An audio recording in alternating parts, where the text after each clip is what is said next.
Turabasuhuje bene data mugire igitondo cyiza. Uyu ni wa mwanya wacu musanzwe mumenyereye, ndabizi ko musanzwe mumenyereye, muratwandikira mugira gute ibintu byose murabikora. Mujye mwibuka rero kohererezanya ibyigisho biba ari byiza cyane iyo umenye ukuri gusangize n'abandi kugira ngo nabo babashe kukumenya. Uyu ni wa mwanya rero mwiza dusangamwe buri gitondo, nkaba ndi kumwe nanjye Aimable nanzaba mwita Pierre. Reka rero tubanze twicishe bugufi dusenge. Urakoze data mwiza, tugushimiye aka kanya keza duhaye kugira ngo twige ijambo ryawe. Mubyeyi uduhe umugisha kandi iri jambo rirushaho kwera imbuto nyinshi, ijambo ribibwe muri twebwe ritanga umusaruro, maze abatuzengurutse bose bagira umugisha mu izina rya Yesu, amen. Murakoze cyane. Reka dusabe mwene data Nshimiyimana twibutse icyigisho twize ejo anadukomereza ingingo y'uyu munsi yo kuwa gatanu. ejo hashize twabonye ingingo kwa kane yavugaga ngo uko ibigeragezo birushaho gukomera. Twabonye yuko uko ibigeragezo birushaho kuba bikomeye dukwiriye kurushaho kuba hafi y'Imana, tugatakambira Imana kandi tugasenga dusabira uko ibihe bimeze, kugira ngo imibereho yacu igumye guhishamo na Kristo mu Mana. Uyu munsi tugiye kureba ingingo kwa gatanu. Ubu ngubu tugeze ku muhanuzi Zefaniya. Umuhanuzi Zefaniya ne tugiye kurebaho. Ingingo kwa gatanu aravuga ngo umutego wihishe urimo ubucakura. Umuhanuzi Zefaniya yabayeho mu gihe kimwe n'umuhanuzi Habakuki. Babayeho mu gihe kimwe muri babayeho mu gihe kimwe ku muhanuzi n'abami pari amanzi 89. Yerekana neza yuko ijwi ry'Uwiteka ryaje kuri Zefaniya, avuga yeruye ingaruka z'ubuhakanyi bwakomeje kwimikwa, ndetse yunga mu butumwa bwa Habakuki. Zefaniya rero yabayeho igihe kimwe na Habakuki, kandi bivugwa ko Zefaniya yari umuyuda wakomokaga mu muryango wa cyami. Uzi ko ura Zefaniya yakomokaga mu muryango kwa Hezekiya? Murabizi ko Hezekiya yari umwami ngo mu Yuda washyiriweho Uwiteka. Nimuzi yuko ari we waciye agahigo ku isi. Imana yongereye imyaka yo kubaho. Arode Monusa bose pe nta perezida wakomeye, nta mu perezida n'umwe, nta mwanya wabayeho ku isi Imana yongerera n'umwaka umwe. Ariko Hezekiya we Imana yamwongereye imyaka 15 yose. Rero mu rubyaro rwe hakomotseho umuhanuzi, mu rubyaro rwe, mu bisekuru bye. Ntago ari umwana we, ntago Zefaniya ari umwana wa Hezekiya, ahubwo ni mu gisekuru, Zefaniya nawe kumoka. Ikindi kandi Zefaniya nawe yahanuye ibyirimbuka rya Nineve. Zefaniya hari ikindi kintu ahuriyeho na Yoweli. We n'umuhanuzi Yoweli bahanuye bavuga by'umunsi w'Uwiteka. Reka twe kuvuga ko umuhanuzi cyane, ahubwo turebe ku ngingo kwa gatanu ivuga ngo umutego wihishe urimo ubucakura. Mu gihe rero kutureba muri Zefaniya koko ice cya mbere umurongo wa 2 kugeza kwa 6, mureke turebe ikibazo kibaza kiti ni ubuhe butumwa bw'ingenzi bugaragaza ko Imana irakarira gusenga ko kinyoma ndetse n'ababushyikira. Ngo gusenga ko kinyoma nta kundi no gusenga igirwamana. Nicyo kigaragaza yuko Imana itabyishimiye. Nisomere.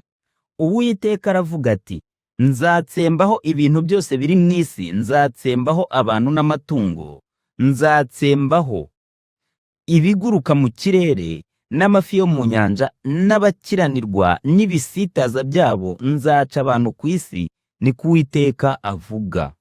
Turageza ku murongo wa 6.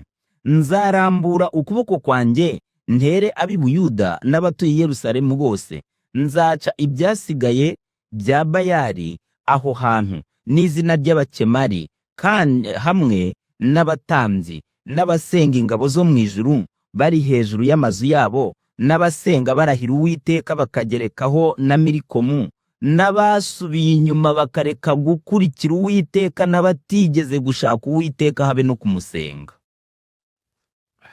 Uno byari bimeze. Ibi bintu binyibukije umugaragu mubi Kristo yavuze.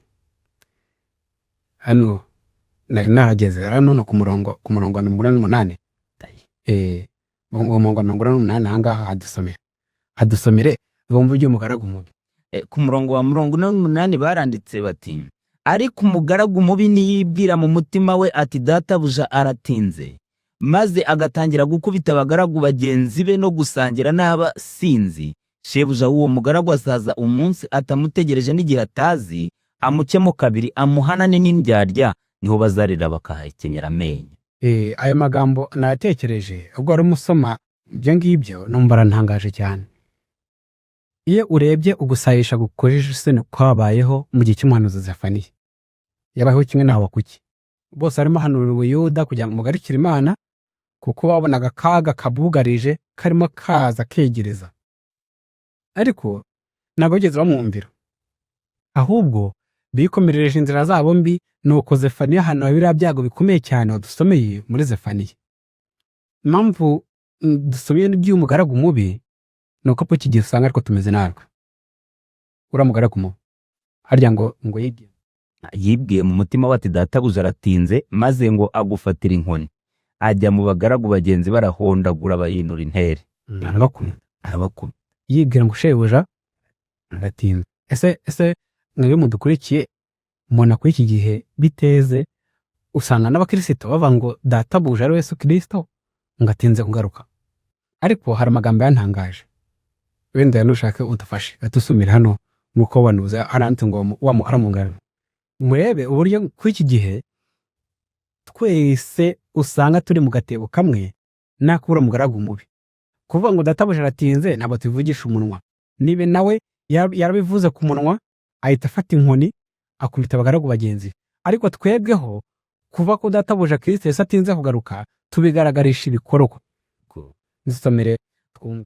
Wa mugaragu mubi ni mu bihamya by'itorero volume ya 5 ku ipaje y'101 102, baranditse bati wa mugaragu mubi wibwiye mu mutima we ati databuja atinze kuza, yavugaga ko ategereje Kristo. Yari umugaragu uhagarara inyuma nk'uwitangiye gukora umurimo w'Imana, nyamara mu mutima we yari yariyeguriye Satani.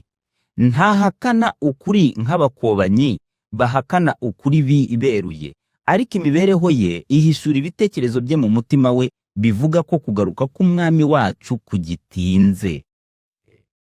Namwe bisana amagaragu mubi kuba ntago byakanisha umuntu ubuya, ahubwo ibikorwa bye nuko bese bura mugaragu uko agaragara n'umwuka w'ubuhanuzi agaragara ko ari umukristo nkatwe.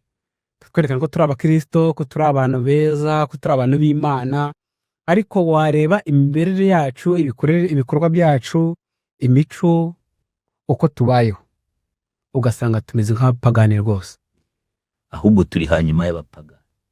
Murumva atari ikibazo? Mu gusoza iyi ngingo yo kwa 5 ivuga ngo umutego wihishe urimo ubucakura nta wundi, nuko tugwa mu gishoko cyo kwitwa ko turi abakristo ariko tukamera nk'uramugaragu mubi.